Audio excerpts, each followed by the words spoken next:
बच्चों यहाँ पे क्या बोल रहा है कि let R be a relation from N to N defined by, एक आर हमने रिलेशन लिया किसमें, set of all natural number से set of all natural number में। डिफाइंड हमने क्या किया कि दो नेचुरल नंबर आपस में तभी रिलेटेड होगा when A is equal to B square. क्या होना चाहिए, पहले नेचुरल नंबर की किसके इक्वल होना चाहिए, दूसरे नेचुरल नंबर के स्क्वायर के इक्वल होना चाहिए। उसके बाद क्या बोला, आर द फॉलोइंग ट्रू, क्या ये सब ट्रू है। तो देख लेते हैं, अगर हमें प्रूफ करना है कि ट्रू है तो जनरल हमें प्रूफ करना होगा, डिसप्रूफ करना है कि फॉल्स है तो एक भी काउंटर एग्जांपल हम ले सकते हैं। रिलेशन क्या बोल रहा है कि A B, A natural number है, बी नेचुरल नंबर, ये आपस में तभी रिलेटेड होगा जब पहले नेचुरल नंबर किसके इक्वल हो, दूसरे नेचुरल नंबर के स्क्वायर के। तो यहां देखो हमने क्या दिखाना है कि ए बिलोंग्स टू आर, मतलब हर एक नेचुरल नंबर क्या खुद से रिलेटेड है अंडर दिस रिलेशन, ये चेक करना है। तो हमने क्या किया कि ए बिलोंग्स टू आर, ए कभी बिलोंग्स क्या होगा, रिलेशन का एलिमेंट तभी होगा जब ए किसके इक्वल हो, ए स्क्वायर के इक्वल हो। तो क्या हो जाएगा, ए स्क्वायर के इक्वल हो। तो कोई भी नेचुरल नंबर अपने स्क्वायर के इक्वल तभी होगा जब वो नेचुरल नंबर 1 के इक्वल हो। तो ए का वैल्यू क्या मिला हमें 1। तो a belongs to R if and only if a is equal to 1। तो सिर्फ ये जो रिलेशन है ना, ए बिलोंग्स टू आर, ये सिर्फ एक ही नंबर के लिए वैलिड है, सिर्फ 1 के लिए वैलिड है। तुम ऐसे देखो ना, हमने रिलेशन किस में लिया, नेचुरल नंबर में लिया है ना, तो 2 स्क्वायर के इक्वल थोड़ा ना हो सकता है।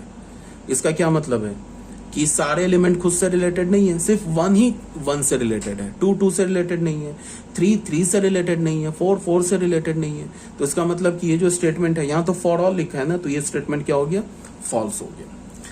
अब दूसरा देख लो, ए बी से रिलेटेड है, यहां बोला है कि अगर ए बी से रिलेटेड है तो क्या इंप्लाई कर रहा है, बी ए से रिलेटेड है, ये भी नहीं कर रहा है, ये भी कॉमन सेंस से बोलोगे नहीं कर रहा है। इसको एक बार देख लेते हैं, ए बी अगर रिलेशन के एलिमेंट है तो क्या होना चाहिए, ए बी के स्क्वायर होना चाहिए। This does not necessary imply that B is equal to A square. एक काउंटर एग्जांपल हमने ले लिया, 2 4 से रिलेटेड है तो क्या हो गया, 2 4 से रिलेटेड है तो इसका ये मतलब हुआ ना कि पहला क्या है होगा, पहला क्या होना चाहिए, इक्वल होना चाहिए बी स्क्वायर के, ठीक है।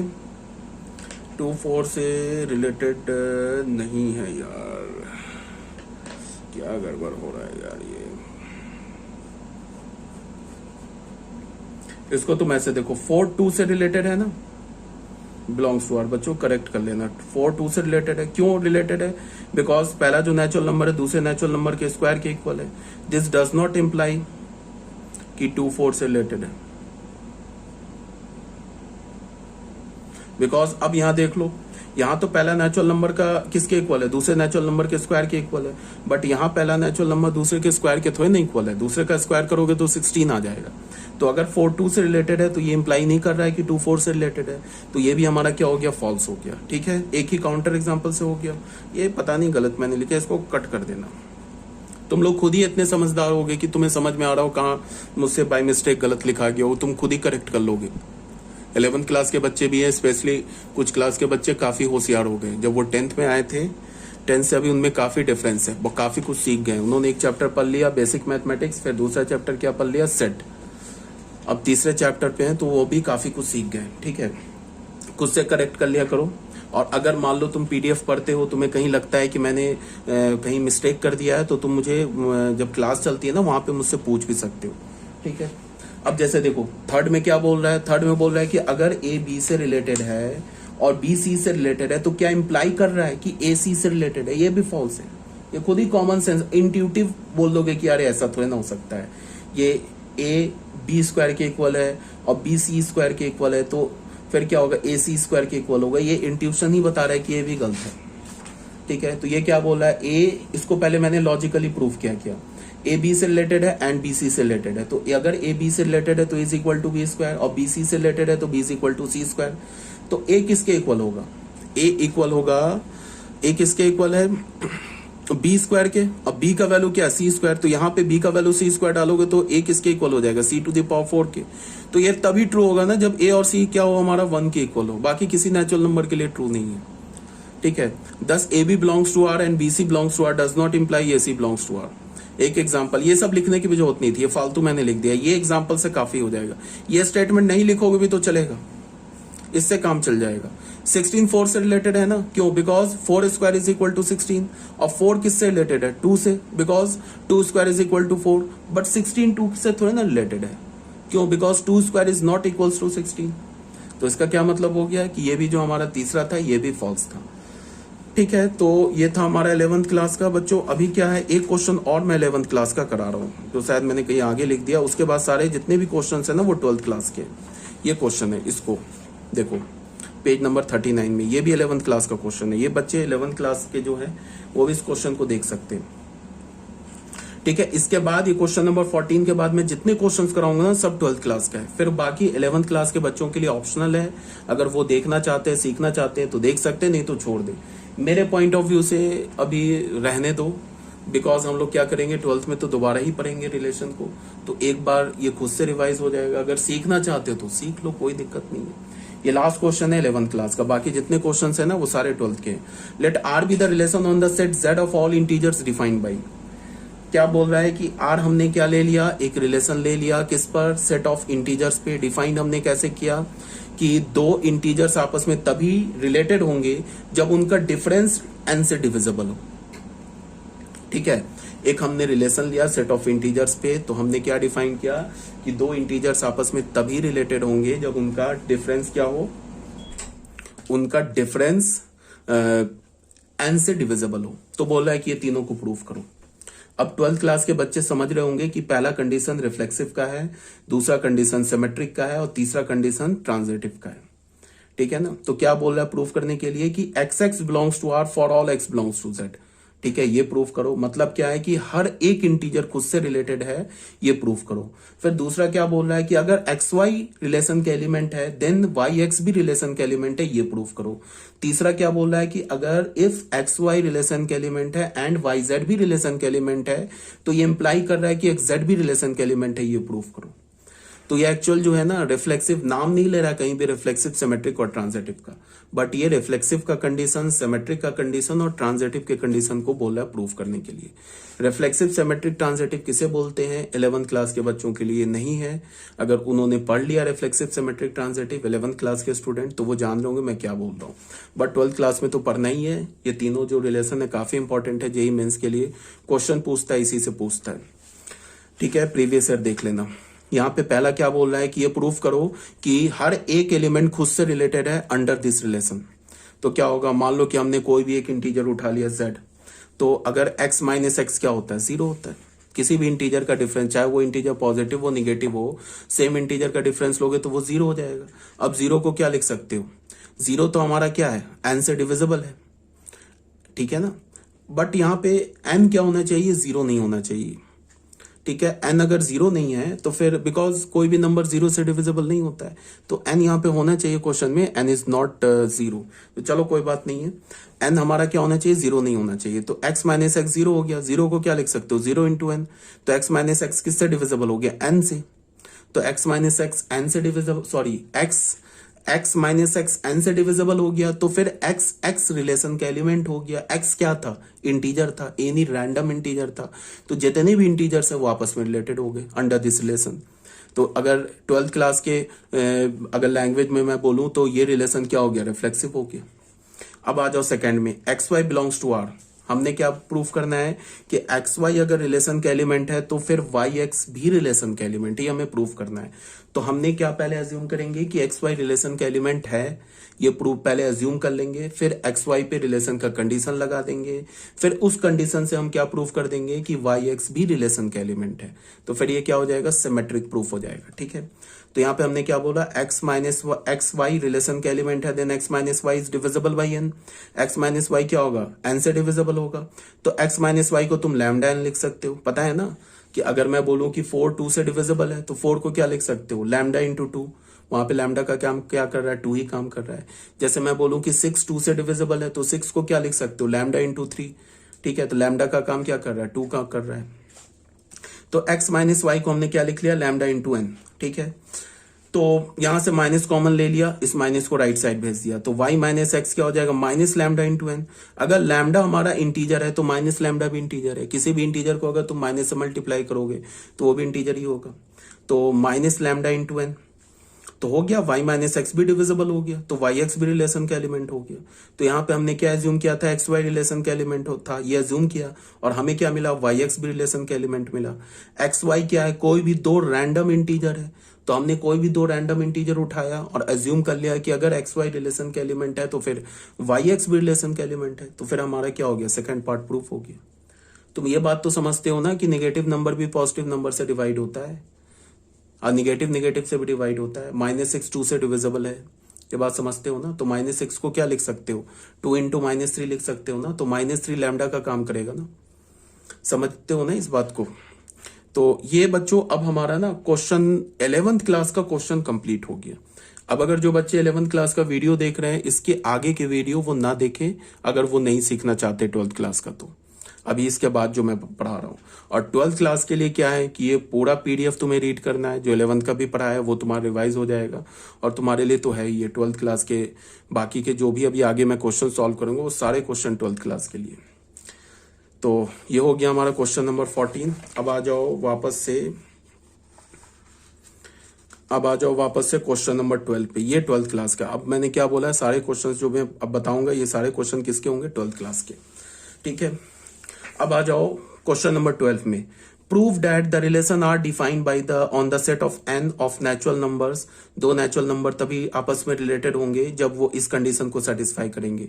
Is not symmetric but it is reflexive. हमें क्या प्रूव करना है कि सिमेट्रिक नहीं है बट रिफ्लेक्सिव है, ठीक है। तो रिफ्लेक्सिव है, तो रिफ्लेक्सिव के लिए क्या करेंगे, तुम ऐसे देख लो, किस में हमने रिलेशन डिफाइन किया, नेचुरल नंबर में। तो अब क्या करें हम लोग कि is not symmetric but reflexive, ठीक है। तो हमें क्या दिखाना है कि सिमेट्रिक नहीं है, तो उसके लिए हमने क्या किया कि सिमेट्रिक नहीं है तो एक काउंटर एग्जांपल से काम चल जाएगा। तो हमने क्या कर लिया कि कोई भी एक्स का वैल्यू उठा लिया हमने। देखो इस क्वेश्चन में कैसे सॉल्व करेंगे, इसको थोड़ा ध्यान से देखो। हमें क्या प्रूफ करना है कि सिमेट्रिक नहीं है बट रिफ्लेक्सिव है। तो सिमेट्रिक के लिए हमने क्या किया, ध्यान से देखो, 2x², ये कंडीशन दे रखा है ना एक्स वाई के आपस में रिलेट होने के लिए, ठीक है। तो हमने सिमेट्रिक के लिए क्या कर लिया कि हमने खुद से कोई भी एक नेचुरल नंबर ले लिया, एक्स का वैल्यू 1 ले लिया, 1 पुट करके y निकाल लिया। तो 1 लेंगे तो 2 - 3y + y² = 0। तो यहां से क्या हो गया, y² - 3y + 2 = 0, क्वाड्रेटिक मिल गया। तो y² - 2y - y + 2 = 0। तो क्या हो जाएगा, y - 2 y - 1, y - 1 = 0। तो y की वैल्यू क्या मिल गई, 2 और 1। तो इसका मतलब क्या हो गया कि 1 1 रिलेशन का एलिमेंट है और 1 2 भी रिलेशन का एलिमेंट है। देख लो, x का वैल्यू 1 और y का वैल्यू 1 यहां डालो, देखो सेटिस्फाई कर जाएगा। x का वैल्यू 1 डालो तो क्या हो जाएगा, 2 - 3 -1, y का वैल्यू 1 डालो 0, कर गया सेटिस्फाई। फिर x का वैल्यू 1 डालो, y का वैल्यू 2 डालो, फिर वो भी सेटिस्फाई कर जाएगा। तो 1 1 भी रिलेशन का एलिमेंट है, 1 2 भी रिलेशन का एलिमेंट है, ठीक है। तो हमने कोई भी उठा लिया, जैसे हमने बोल दिया कि 1 2 तो है ना रिलेशन का एलिमेंट, बट 2 1 रिलेशन का एलिमेंट नहीं है।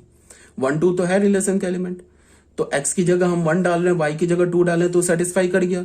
बट अगर तुम x की जगह 2 यहां डालो और y की जगह 1 डालो, इसको नहीं करेगा सेटिस्फाई, ठीक है। तो इसका क्या मतलब हो गया कि 1 2 तो रिलेशन का एलिमेंट है बट 2 1 रिलेशन का एलिमेंट नहीं है। हमें प्रूफ करना है ना कि ये सिमेट्रिक नहीं है, तो एक काउंटर एग्जांपल से काम चल जाएगा। 1 2 belongs to R but 2 1 not belongs to R। इसका क्या मतलब हो गया कि ये रिलेशन सिमेट्रिक नहीं है, ठीक है। अब हमें क्या प्रूफ करना है कि ये रिलेशन क्या है, रिफ्लेक्सिव है, ठीक है। तो रिफ्लेक्सिव के लिए हमें क्या करना होगा, हमें करना होगा कि ये दिखाना होगा ना कि सारे नेचुरल नंबर्स खुद से रिलेटेड है, ठीक है। इसका मतलब x x से रिलेटेड है। कोई भी रैंडम हम नेचुरल नंबर उठा ले x, और हमें यह दिखाना होगा कि x x से रिलेटेड है। तो उसके लिए कुछ नहीं है, हमारे पास कंडीशन क्या दे रखा है, 2x² - 3xy + y² = 0। तो x x से रिलेटेड है, तो पहला एलिमेंट भी x है, दूसरा एलिमेंट भी x है। तो y को x से रिलेट कर, y को x से रिप्लेस कर दो, खुद ही 0 आ जाएगा। देख लो, 2x² - 3x² + x² क्या हो गया, 0। तो इससे क्या हमें पता चला कि every element is related to itself. तो हमारा ये रिलेशन क्या हो गया, रिफ्लेक्सिव हमने प्रूफ कर दिया। इसको तो हमने जनरल प्रूफ कर दिया ना कि ये रिलेशन रिफ्लेक्सिव है, और यहां तो हमने काउंटर एग्जांपल दिखा दिया कि रिलेशन रिफ्लेक्सिव नहीं है। देख लेना, तुम x की जगह 2 y की जगह 1 डालोगे 0 नहीं होगा, इसका मतलब 2 1 रिलेशन का एलिमेंट नहीं है। ये तो हमने काउंटर एग्जांपल ले लिया सिमेट्रिक में, और रिफ्लेक्सिव को हमने जनरल प्रूफ कर दिया, तो ये हमारा क्या हो गया, प्रूफ हो गया। ठीक है, ये भी हो गया क्वेश्चन नंबर 12। अब क्वेश्चन नंबर 13, ये भी 12th क्लास का क्वेश्चन है, एनसीईआरटी का क्वेश्चन है। क्या बोल रहा है, show that the relation R, ये ऐसे आर लिखने का मतलब ये रिलेशन के आर को रिप्रेजेंट कर रहा है, ये ऐसे आर लिखने का मतलब ये रियल नंबर के सेट को रिप्रेजेंट कर रहा है। Show that the relation R on real number defined as, relation हमने क्या डिफाइन किया कि दो रियल नंबर आपस में तभी रिलेटेड होंगे when A is less than equals to B, is reflexive and transitive but not symmetric. ये रिफ्लेक्सिव भी है, ट्रांजिटिव भी है, बट सिमेट्रिक नहीं है। तो क्या बोल रहा है कि सिमेट्रिक नहीं है, तो हमें क्या करना होगा, एक काउंटर एग्जांपल लेना होगा सिमेट्रिक के केस में, और रिफ्लेक्सिव और ट्रांजिटिव के केस में हमें जनरल एलिमेंट लेना होगा। तो रिफ्लेक्सिव के लिए हमने क्या बोला, रिफ्लेक्सिव के लिए हमने क्या बोला, फॉर एनी ए, कोई भी रियल नंबर का एलिमेंट उठा लिया, तो देखो a is less than equals to a, ये तो ट्रू है ना सारे रियल नंबर के लिए, लिख सकते हो ना 1 is less than equals to 1, तो 1 1 के तो इक्वल है, इसका मतलब ये ट्रू है। लिख सकते हो ना -2/3 is less than equals to -2/3, तो -2/3 -2/3 के इक्वल है, इसका मतलब -2/3 रिलेशन का एलिमेंट है, तो ये भी ट्रू है। तो इसका क्या मतलब हो गया कि ये रिफ्लेक्सिव हो गया, जनरल हमने प्रूव कर दिया। अब सिमेट्रिक में आ जाओ, 2 3 क्या है हमारा, सिमेट्रिक में हमें प्रूफ करना है ना कि सिमेट्रिक नहीं है, तो एक काउंटर एग्जांपल ले लेते हैं। वी ऑब्जर्व दैट 2 3 रिलेशन के एलिमेंट है बट 3 2 रिलेशन के एलिमेंट नहीं है। देखो 2 is less than equals to 3 true है, but 3 is not less than equals to 2, ये तो ट्रू नहीं है। तो 2 3 तो है रिलेशन का एलिमेंट, बट 3 2 रिलेशन का एलिमेंट नहीं है, तो हो गया प्रूफ कि ये सिमेट्रिक नहीं है। अब ट्रांजिटिव में आ जाओ, ट्रांजिटिव में हम क्या करेंगे, मानेंगे कि ए बी रिलेशन के एलिमेंट है, फिर बोलेंगे बी सी रिलेशन के एलिमेंट है, फिर प्रूफ करेंगे कि ए सी रिलेशन के एलिमेंट है। ठीक है, तो हमने क्या किया, ये अज्यूम कर लिया ए बी रिलेशन के एलिमेंट है और बी सी रिलेशन के एलिमेंट है, तो अगर ए बी रिलेशन के एलिमेंट है तो a is less than equals to b हो गया, और बी सी रिलेशन के एलिमेंट है तो B is less than equals to c हो गया। तो अगर ए बी से छोटा है या बी के इक्वल है और बी सी से छोटा है या बी सी के इक्वल है, तो फिर ए या तो सी से छोटा होगा या तो सी के इक्वल होगा, तो a is less than equals to c आ गया। This implies that a C belongs to R हो गया, so R is a transitive relation. ठीक है, अब आ जाओ क्वेश्चन नंबर, ये तो ऑलरेडी मैंने करा दिया ना तुम लोगों को, ये तो 11th क्लास का था, करा दिया था, क्वेश्चन नंबर 14। अब आ जाओ क्वेश्चन नंबर 15 में, ये भी आई थिंक ना, ये भी शायद एनसीईआरटी का ही क्वेश्चन है, पता नहीं, मैं तो कई सारे बुक्स यूज करता हूँ ना, तो मैं रैंडम उठा लेता हूँ, बट ये जाना पहचाना सा क्वेश्चन लग रहा है, एनसीईआरटी का ही है। Show that the relation R on the set R, ये आर किसके लिए है, रिलेशन के लिए, ये ऐसा आर किसके लिए है, रियल नंबर के सेट के लिए, of all real numbers defined as, ये रिलेशन हमने डिफाइन किया, a is less than equals to B square, is neither reflexive nor symmetric nor transitive. क्या बोल रहा है कि दो रियल नंबर आपस में तभी रिलेटेड होंगे जब पहला रियल नंबर या तो दूसरे रियल नंबर के स्क्वायर से छोटा हो, या पहला रियल नंबर दूसरे रियल नंबर के स्क्वायर के इक्वल हो, तभी जाके वो दोनों रिलेटेड होंगे। तो हमें क्या प्रूव करना है कि ना ही ये रिफ्लेक्सिव है, ना ही सिमेट्रिक है, ना ही ट्रांजिटिव है। तो आर क्या होगा, लेस देन, ऑर्डर पे हमने ए कॉमा बी उठा लिया, a is less than equals to B square where a B belongs to R. तो रिफ्लेक्सिव के लिए हमने क्या प्रूव कर लिया कि देखो 1/2 जो है ना, 1/2 के स्क्वायर से ना ही छोटा है और ना ही इक्वल है। 1/4 क्या है हमारा, छोटा है ना 1/2 से, 1/2 तो ग्रेटर है ना 1/4 से, तो ये फॉल्स हो गया ना। 1/2 is neither less than 1/2 square और 1/2 is neither equals to 1/2 square, इसका मतलब 1/2 आपस में रिलेटेड नहीं है। तो रिलेशन किस में, रियल नंबर में है ना। तो क्या हो गया कि हमने एक भी रियल नंबर ऐसा दिखा दिया जो आपस में रिलेटेड नहीं है, तो वो क्या हो जाएगा, वो रिफ्लेक्सिव नहीं होगा। इसका क्या मतलब हो गया, 1/2 not belongs to R, so R is not reflexive. अब सिमेट्रिक के भी हमें क्या प्रूफ करना है कि सिमेट्रिक नहीं है, तो एक काउंटर एग्जांपल ले लो। We observe that -1 is less than equals to 3 square. -1 क्या है, छोटा है ना 3 स्क्वायर 9 से, ठीक है। और 3 जो है ना ही छोटा है -1 के स्क्वायर से, -1 और 3 आपस में रिलेटेड है। क्यों -1 और 3 आपस में रिलेटेड है, because -1 is less then 3 square but 3 is not less then -1 square. ना ही ये छोटा है ना ही इक्वल है। तो इसका क्या मतलब हो गया कि -1 3 तो आपस में रिलेटेड है, बट 3 और -1 आपस में रिलेटेड नहीं है। तो हो गया, बस प्रूफ हो गया कि सिमेट्रिक भी नहीं है। और ट्रांजिटिव के लिए फिर हमने एक और एग्जांपल ले लिया, 2 is less than equals to -3 square. 2 क्या है हमारा, लेस देन है ना -3 स्क्वायर से, एंड -3 क्या हमारा, लेस देन है 1 स्क्वायर से। बट 2 ना ही छोटा है 1 स्क्वायर से ना ही इक्वल है, तो 2 1 तो रिलेशन का एलिमेंट नहीं है।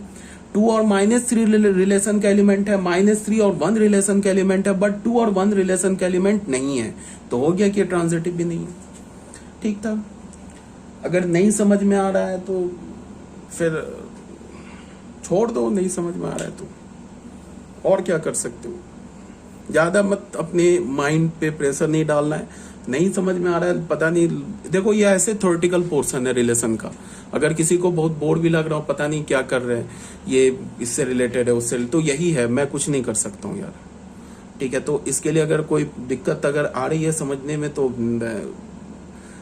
बोर्ड के लिए तो समझना पड़ेगा ही, क्योंकि बोर्ड में तो आता ही है और जेईई मेंस में आता है। जेईई मेंस के लिए एक ऑप्शन क्या हो जाता है कि अगर कोई टॉपिक हमें नहीं समझ में आया ना, तो उस टॉपिक को छोड़ दो, आगे बढ़ जाओ। बस उस टॉपिक पे ऐसा नहीं कि एकदम हम चिपक जाएं और उसको में खूब टाइम उसमें वेस्ट कर दे समझने के चक्कर में।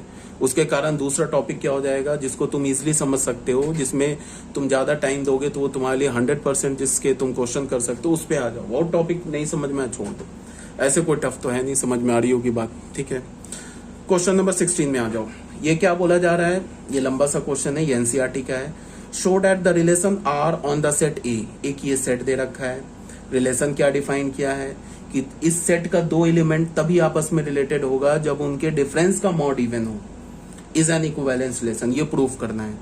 Show that all the elements of set 1 3 5 are related to each other and all the elements of set 2 4 are related to each other, but no element of set 1 3 5 is related to any element of 2 4। सबसे पहले हमें क्या दे रखा है कि हमारे पास एक सेट दे रखा है जिसमें पहले 5 नेचुरल नंबर है। एक रिलेशन ए सेट में डिफाइन किया है। ये बोल रहा है कि इस सेट के 2 एलिमेंट्स आपस में तभी रिलेटेड होंगे जब उनके डिफरेंस का मॉड इवन हो। तो ये बोल रहा है कि इस रिलेशन को प्रूव करो कि इक्विवेलेंस रिलेशन है, पहली बात। दूसरी बात क्या बोल रहा है कि अब ये प्रूव करो अंडर दिस रिलेशन, इस रिलेशन के अंडर इस सेट का कोई भी एलिमेंट इस सेट के किसी भी एलिमेंट से रिलेटेड नहीं है। इस सेट का हर एक एलिमेंट इस सेट के हर एक एलिमेंट से रिलेटेड है, और इस सेट का हर एक एलिमेंट इस सेट के हर एक एलिमेंट से रिलेटेड है, बट 1 3 5 का कोई भी एलिमेंट 2 4 से रिलेटेड नहीं है। ये प्रूव करो। तो ये बहुत सिंपल सा क्वेश्चन है। रिलेशन क्या दे रखा है कि 2 ए और बी आपस में कब रिलेटेड होंगे, जब उनके डिफरेंस का मॉड इवन हो। और ए और बी क्या होना चाहिए, इसी सेट का एलिमेंट होना चाहिए। क्यों, बिकॉज इसी सेट पे हमने रिलेशन डिफाइन किया है। तो ए और बी क्या होना चाहिए, 1 2 3 4 5 होना चाहिए। तो हमने इस सेट का कोई भी रैंडम एलिमेंट, रिफ्लेक्सिविटी प्रूफ करने के लिए हमने इस सेट का कोई रैंडम एलिमेंट ए उठा लिया। ए माइनस ए का मॉड 0 होगा, विच इज इवन। 0 पता है ना इवन होता है, क्यों, बिकॉज 0 2 से डिविजिबल होता है। तो a comma a belongs to R, for all a belongs to a. तो ए और ए तो स्मॉल ए तो हमने जनरल एलिमेंट उठाया था ना, और हमने क्या दिखा दिया कि ये जनरल एलिमेंट जो है वो ए और ए आपस में रिलेटेड है, where A is a general element of set A, capital set A. तो इसका क्या मतलब हो गया कि रिफ्लेक्सिव हो गया प्रूफ। अब सिमेट्रिक के लिए क्या करेंगे, हमने ए बी को मान लेंगे कि ए और बी रिलेटेड है। तो फिर हमें प्रूफ क्या करना है कि बी और ए भी रिलेटेड है। ठीक है, तो ए बी को हमने रिलेशन का एलिमेंट मान लिया। तो अगर ए बी रिलेशन का एलिमेंट है तो उनके मॉड का डिफरेंस इवन होगा। तो अगर किसी भी 2 नंबर के मॉड का डिफरेंस इवन है, मान लो कि अगर मैंने ऐसे बोला 5 - 3 इवन है, 5 - 3 का मॉड इवन है, तो फिर 3 - 5 का भी मॉड इवन होगा। तो यहाँ पे क्या है, a माइनस बी अगर इवन है तो b माइनस ए इवन है, तो फिर बी ए रिलेशन का एलिमेंट हो गया। हमने एज्यूम किया था कि ए बी रिलेशन का एलिमेंट है, हमने प्रूफ किया कि बी ए रिलेशन का एलिमेंट है, तो फिर ये सिमेट्रिक प्रूफ हो गया। ट्रांजिटिव में हमने क्या एज्यूम करना है कि ए बी रिलेशन का एलिमेंट है, बी सी भी रिलेशन का एलिमेंट है, फिर हमें प्रूफ क्या करना है कि ए सी भी रिलेशन का एलिमेंट है। तो ए बी को रिलेशन का एलिमेंट मान लिया तो a माइनस बी क्या हो गया, इवन। फिर बी सी को रिलेशन का एलिमेंट मान लिया तो b माइनस सी का मॉड इवन हो गया। अब ये क्वेश्चन में क्या है कि थोड़ा समझो ध्यान से, यहां पे क्या है कि अगर a माइनस बी का मॉड इवन है और b माइनस सी का मॉड इवन है, तो 2 नंबर का डिफरेंस इवन कब होता है, जब वो दो नंबर या तो दोनों इवन हो या तो दोनों ऑड हो। ऑड इवन करोगे तो वो ऑड आ जाएगा, ऑड माइनस इवन या इवन माइनस ऑड करोगे तो वो ऑड आ जाएगा। इवन माइनस इवन इवन होता है और ऑड माइनस ऑड इवन होता है। तो a minus B both are even. अगर a माइनस बी का डिफरेंस इवन है ना, तो a माइनस बी या तो दोनों इवन होगा या तो दोनों ऑड होगा।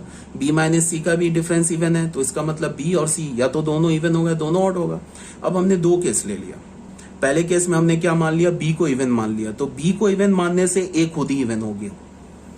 ठीक है, तो अगर हमने b को इवन मान लिया, इन दिस केस यहाँ पे क्या हो गया, ए बी रिलेशन का एलिमेंट है और बी सी भी रिलेशन का एलिमेंट है। तो ए बी अगर रिलेशन का एलिमेंट है तो ए माइनस बी इवन होगा, और बी सी अगर रिलेशन का एलिमेंट है तो फिर बी माइनस सी का मॉड भी इवन होगा। तो अगर ऐसे तुम देखो, बी को हमने इवन मान लिया, तो बी को इवन मान लिया तो ए बी रिलेशन का एलिमेंट है और बी सी रिलेशन का एलिमेंट है, तो ए माइनस बी का मॉड इवन है, तो ऑब्वियस सी बात हो गया कि फिर ए भी इवन हो गया, बिकॉज ए ऑड हो ही नहीं सकता। बी को अगर इवन माना है ना, तो फिर ए को इवन होना पड़ेगा, तभी उसका डिफरेंस का मॉड इवन होगा। तो ए भी इवन हो गया, सी भी इवन हो गया, तो ए भी इवन सी भी इवन, तो इनके डिफरेंस का मॉड भी इवन, तो ए सी भी रिलेशन का एलिमेंट हो गया। केस 2 में हमने क्या बोला, बी को ऑड बोला।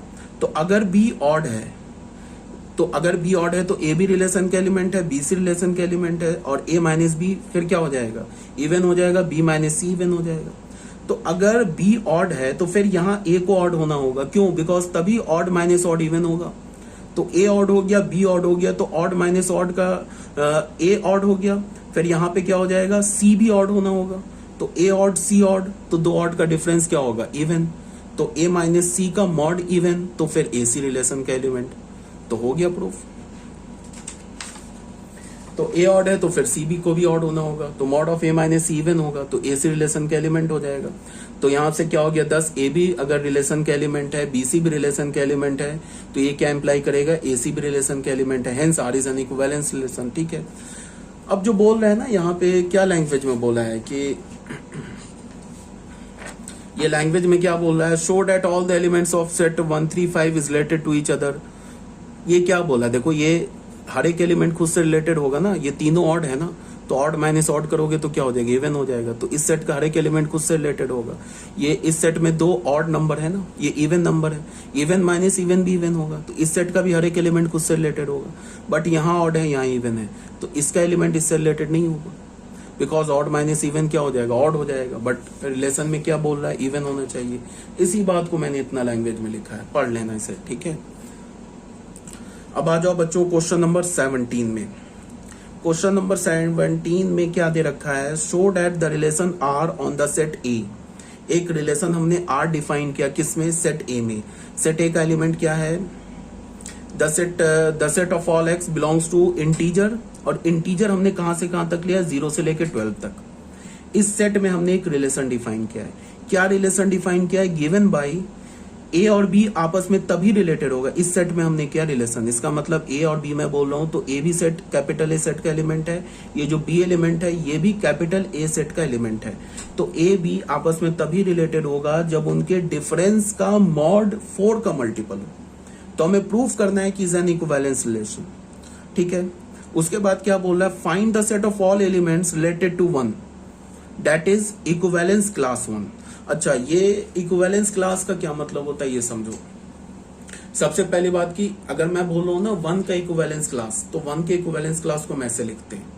तो 1 के इक्विवेलेंस क्लास का क्या मतलब हो गया कि 1 एलिमेंट से जितने भी एलिमेंट्स है ना रिलेटेड, उन सारे को लिखो। बताओ 1 से जो मान लो 1 से 2 रिलेटेड है, 1 से 5 रिलेटेड है, तो 1 से जितने रिलेटेड है ना उनका एक सेट बना लो, तो वो 1 का इक्विवेलेंस क्लास हो जाएगा।